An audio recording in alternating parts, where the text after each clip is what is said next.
Good afternoon friends. आज आम relationship between philosophy and education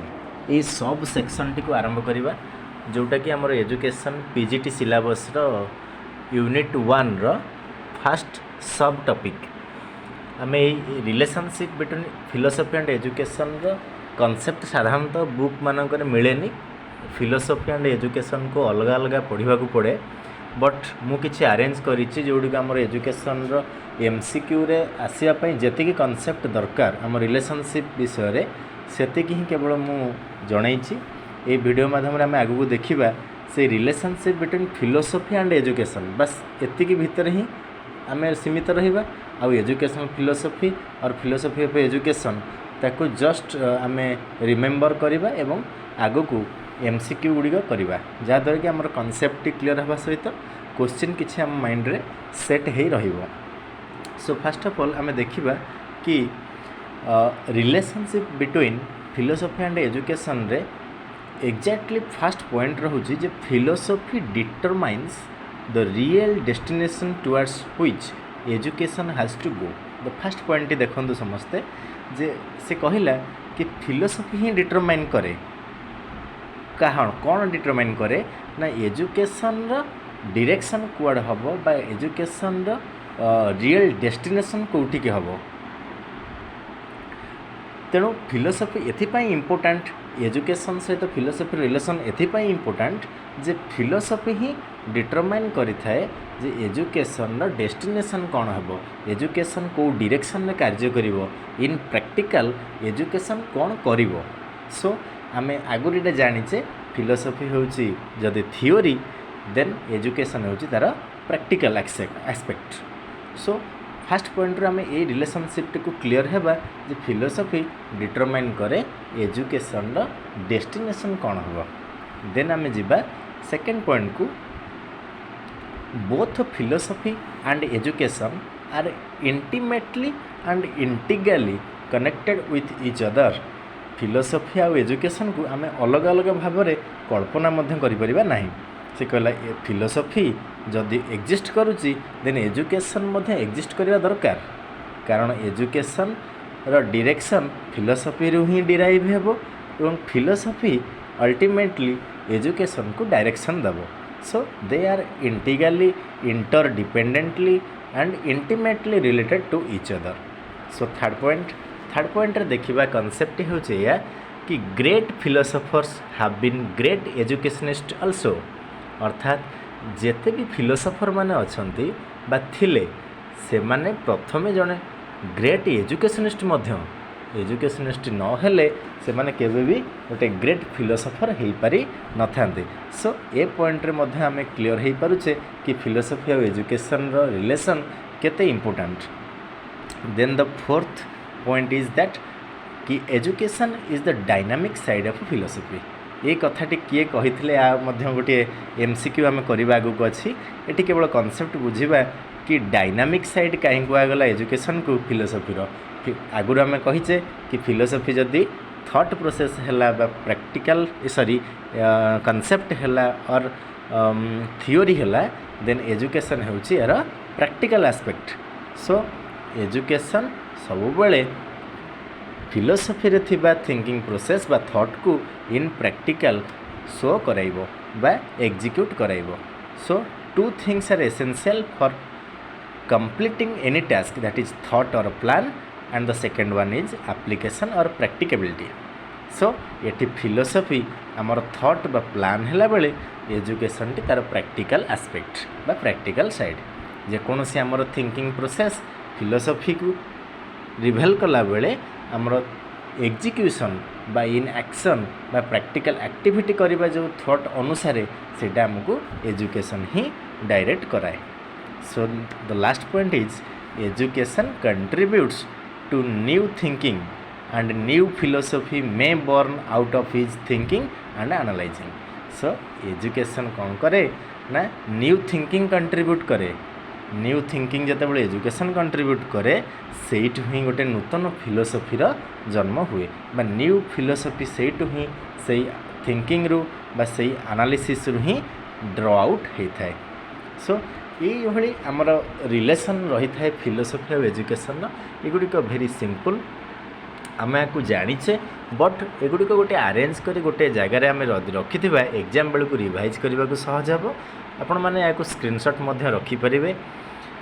then next आम MCQ को जीवा भेरी शॉर्ट एंड भेरी सिंपल और भेरी बेसिक एमसीक्यू रो आम आम पाठपढ़ा स्टार्ट करवा कहीं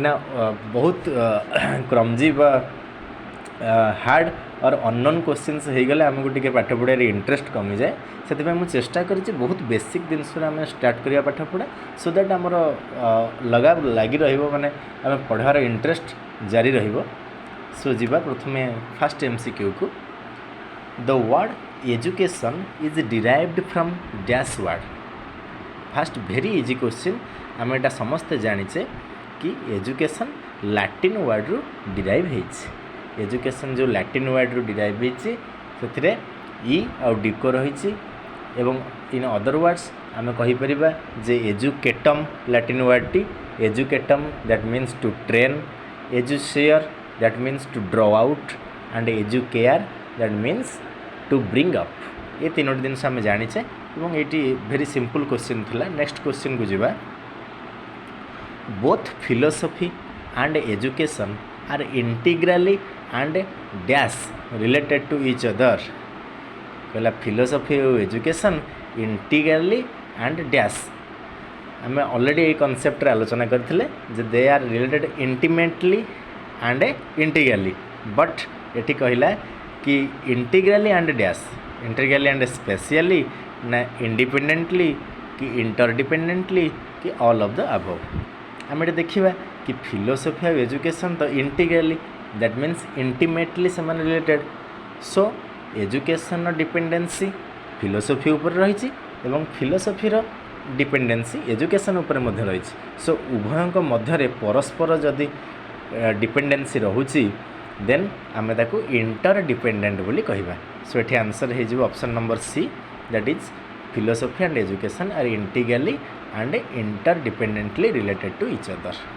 नेक्स्ट क्वेश्चन को जीवा education is the dynamic side of philosophy who remarked this. किए कही कि education is the dynamic side of philosophy आम कॉन्सेप्ट देखी जे गोटे थॉट और प्लान और हेले अन्यटी एक्शन दैट मीन्स फिलोसफी जदि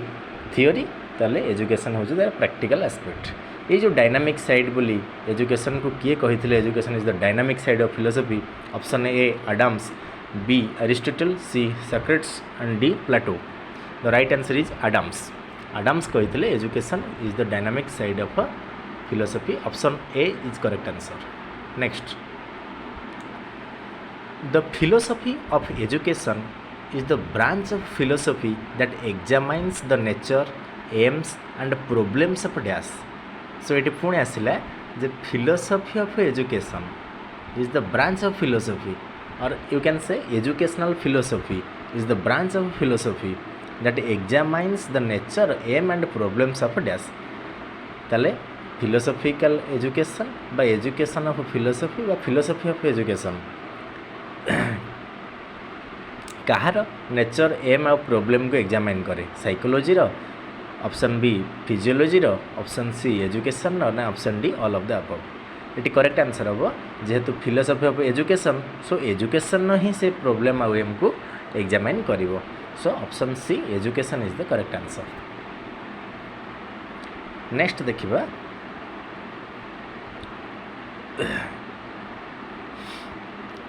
इटिमोलॉजिकली philosophy means dash. Etymologically philosophy means dash. It is knowledge, love of wisdom or thought of mind or all of the above. Etymological meaning that means the root word philosophy रो root word etymology केते बड़ी use हुए जेते root word अनुसार कौन सी word रो meaning को analysis करा जाए। ताले philosophy रो root word कौन ना root word philosophy तो ग्रीक रो आसी एवं philosophy रो root word होची philo plus sophia. Philo plus sophia so यार मीनिंग टी कौन बोली कह etymological meaning option A knowledge, B love of wisdom, C thought of mind, D all of the above. समस्त जानी आम very easy question that is option B is the correct answer love of wisdom. Etymological meaning of philosophy means love of wisdom. Next the word philosophy comes from a combination of two dash words वर्तमान आलोचना already कर सारी very simple question that is Greek word philosophy comes from a combination of two Greek words next देखिबा कौन कौन सीटा रही here is the question philos means dash and sophie means dash philos the philos means dash and sophie means dash option A love and wish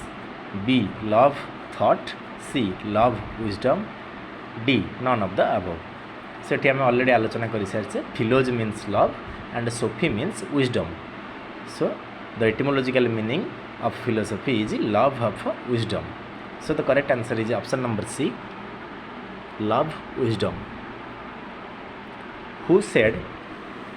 critical reviewing of the familiar things is philosophy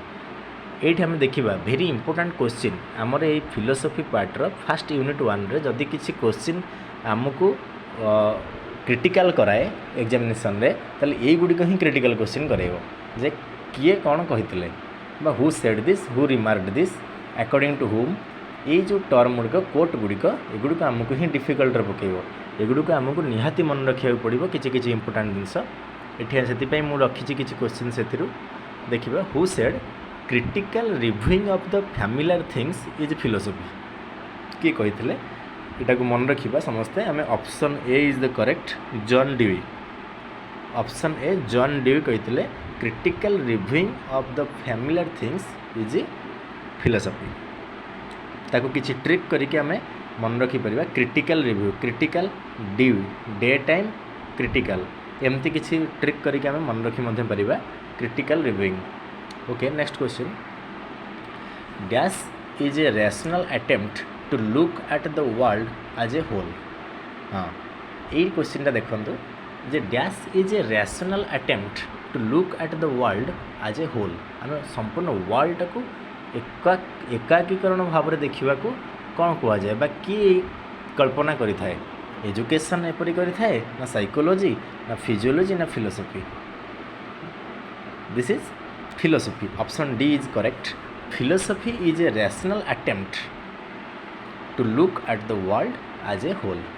very important question यहाँ को मन रखिए समस्ते screenshot नहीं जातु जो गुड़िक आपको important लगुच next question philosophy is a logical inquiry into the nature of reality who said this again important question philosophy is a logical inquiry into the nature of reality who said this the correct answer is option number A doctor Radhakrishnan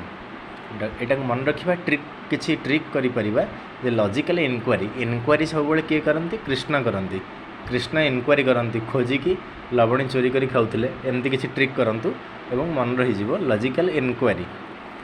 logical inquiry into the nature of reality that is doctor Radhakrishnan okay next philosophy is the science which investigates the nature of a being as it is in itself who said this এটা মধ্যে important philosophy is the science which investigates the nature of a being as it is in itself এটি আসলে দেখুন investigate सहित किसी trick करवा और यार करेक्ट आंसर मुझे कहीदे ऑप्शन नंबर सी अरिस्टोटल हूँ यार correct answer philosophy is the science which investigates the nature of being as it is in itself the correct answer is option number C Aristotle next question